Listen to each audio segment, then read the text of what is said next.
The concept number 5 is rated as one of the worst vehicles in World of Tanks at tier 10, but there's a reason why that might not be the case in a lot of your guys' eyes, and today we're going to delve into why I slowly became super addicted to this vehicle and why I really enjoy playing it and why I think it's actually one of the funnest vehicles that you guys can actually try out. And so what better way to showcase what this tank can be is to showcase you a load of games that I ended up playing in it and how we managed to have a really decent average damage standing in this tank and kind of be at the 3 mark level roughly after a variety of different games that we played. So jumping into the first game, we have Fisherman's Bay, and with Fisherman's Bay we were able to see that the town had basically been left completely unguarded, and this is often not something that you see within Fisherman's Bay, so it was a weird opportunity to try something new out with the Concept 5. Now this vehicle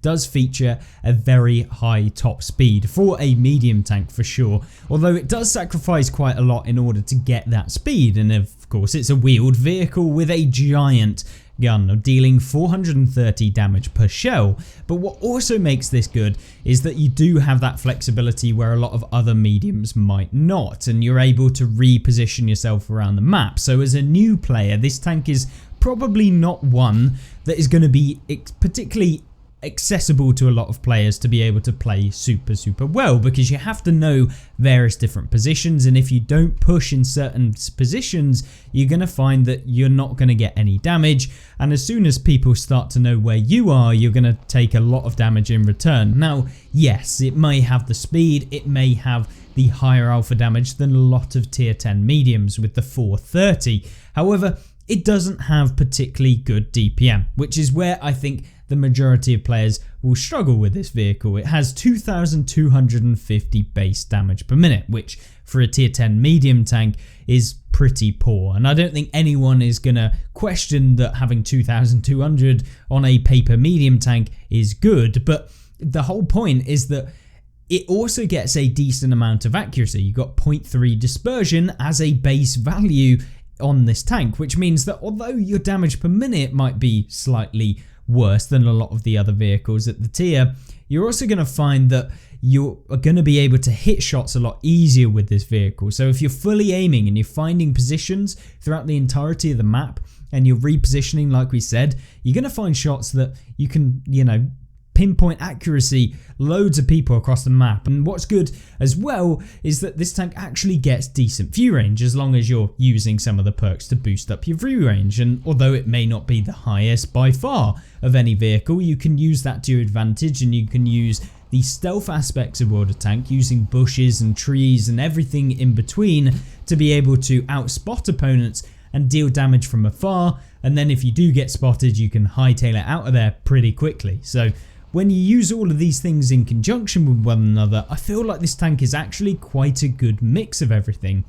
And what's good is that it isn't innately overpowered. You feel like when you have a good game in this tank, it's down to you, not just your tank. And so you have a different kind of playstyle to what you're used to seeing with these wheeled vehicles, and so it makes them just a little bit different. And different is always quite fun in my opinion after you've seen lots of the Soviet heavies. I mean, you've seen the brand new Object 452K come into the game, which is essentially another repeat of things like the IS-4, the T10, the IS-7. We all know the traditional kind of Soviet heavies, and luckily this isn't a traditional tank in any sense, and so that gives it something extra that I feel like when you're moving around and you're finding positions and you're trying to spot for your team, it can do that, and it can do it in a way that you're not used to in the game. So it gives you an idea to try and think about extra things that you can do to try and get better, trying to have those really good games in a tank that might not be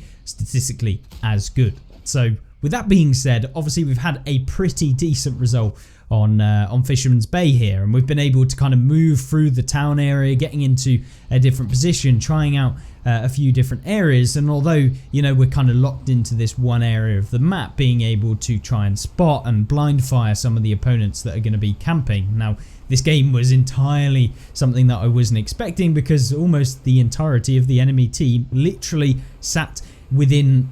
like a 3x3 grid of squares on the map. So yeah, it was definitely an interesting game, and it was actually a very close one as we come towards the end of the game, and we're having to now push up against some of those opponents, waiting for kind of them to get spotted eventually, and then being able to kind of swivel our way in when they're kind of distracted by a lot of people, reduce the chances of us getting hit in return, and then go ahead and mop up the rest of the damage, which is quite a nice way to kind of end up the battle, being able to mobilize and go through, whereas a lot of other tanks are just not quick enough to do what we were able to do in the end of this one. And so really enjoyed how this battle played out, and although it was quite a slow one, you kind of see where this tank can build up that damage total as you go through, and how it can kind of be both a spotting vehicle as well as a fast vehicle, as well as a flanker, and also deal the damage at the same time. It's kind of quite a nice mix of things that you can play, and you feel quite versatile in the tank. Maybe not as a traditional kind of brawling vehicle, but then again, it isn't supposed to be that. So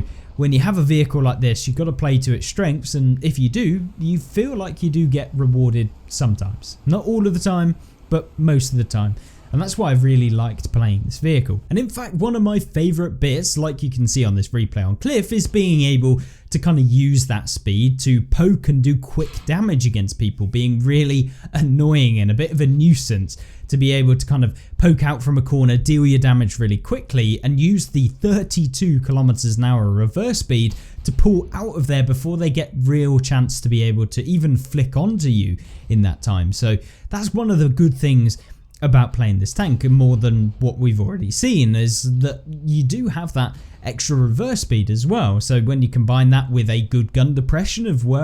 8 degrees, you can be in quite a few spots that you can use to basically get free damage. And when you're getting free damage in the game, that is the best kind of damage that you can get, not having to risk a whole lot when you are trying to get that damage. And it certainly feels like that when you're playing this tank, if you play it correctly. And yes, you do get punished if you don't play it correctly, but you will soon learn to kind of overcome that with your own playstyle and finding out what sort of things do work, what sort of things don't work, and where the tank is limited. Now, obviously being quite a tall profile, very big vehicle, you do take a lot of hits when you do get spotted if you're not quick and you're not aware of your surroundings, which means that you will get punished sometimes. But as you kind of go through that kind of initial phase of playing the vehicle, you'll get used to kind of how big it is, how large it is, and the sorts of opportunities opponents will be able to get shots onto you. So you do have that to kind of contend with. But once you learn that, you're going to learn a lot about how to play vehicles in general from playing a vehicle like this, which I think a lot of people could use the breath of fresh air that this tank actually provides to learn something new about the game. And rather than trying to pick the most competitive vehicle, and actually picking a vehicle that is more kind of in tune with, you know, being a very average, or what some people would say mediocre vehicle, can make you learn a lot more than playing, you know, the more competitive tanks. So with that in mind, I think that this is actually quite a good one to kind of learn the game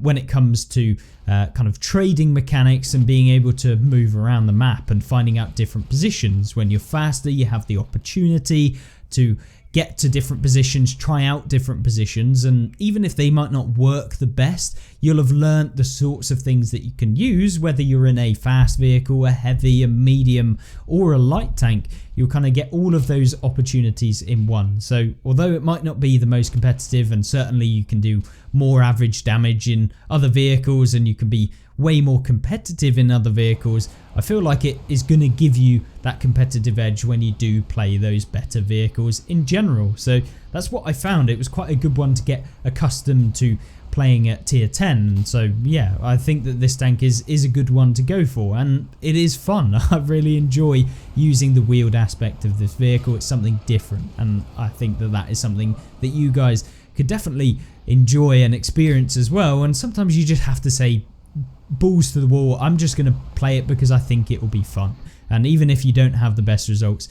it is what it is. It doesn't matter as long as you're enjoying it. And I really want to get that across to you guys. We had some very, very good results throughout my experience of playing this vehicle, and I'm sure that, yes, I mean, I've played this game probably far too much, and most of you probably have a life, unlike me apparently. And so you're able to maybe not have as good results, or maybe you're better, way better than I am. You'll find this vehicle to be just as good, except maybe you can pull off way more results. And I'm not going to say that this tank is an amazing vehicle, and I'm not even going to say it's really a great vehicle or a good vehicle, but it is a fun vehicle and a one that I think you guys can get to grips with. Try it out, give it a go, and certainly don't discredit it just because you see a rating that you might think is subpar and actually might have missed out on a trick here. So that's kind of my opinion of course, the concept number 5, why I really enjoyed playing this tank and why you should give it a go as well and try it out,